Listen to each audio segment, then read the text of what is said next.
Today, let's introduce our IP Network Audio 8-Zone Amplifier. Let's start with the front panel. Here we can see the power indicator, the 24 volts output indicator, and the master volume control knob below. On the left side is the power switch, and in the center is a touchscreen display that provides access to all major functions. It supports both one-way broadcasting and two-way intercom communication by tapping on the call option. We can initiate calls to specific zones.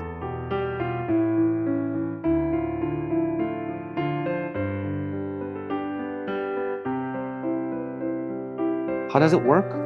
The rear panel allows connection with a microphone, enabling live paging to any selected zone. For intercom, you also input the corresponding zone code to establish a two-way communication link.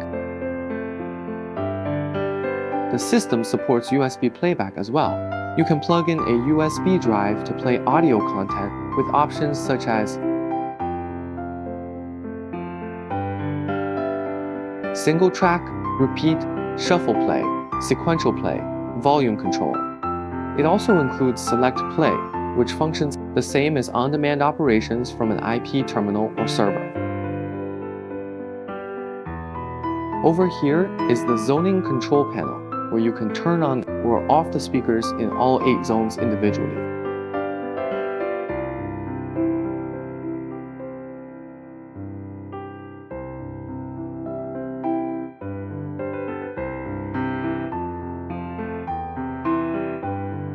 These buttons are for stop, delete, and check.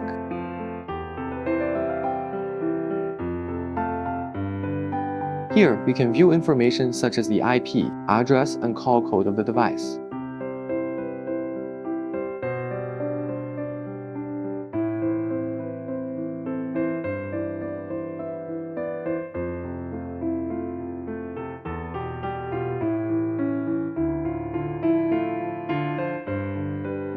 This is the rear interface board of the DI97820 IP 8-Zone Amplifier. Here you can see the main 100 volts constant voltage output, which is used to connect standard constant voltage speakers.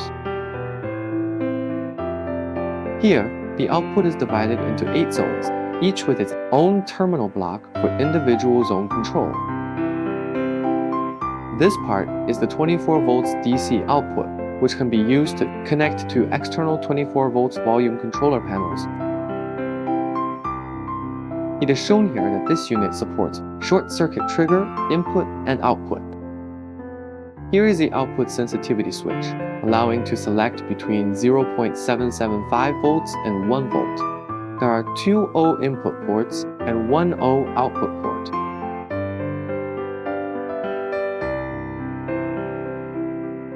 It can adjust the total volume and then assist in inputting the volume.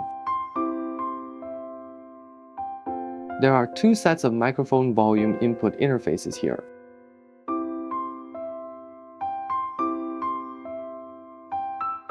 There's also a USB port on the rear panel for playing MP3 files directly from a USB flash drive. And finally, this is the Ethernet port, used to connect the amplifier to the LAN.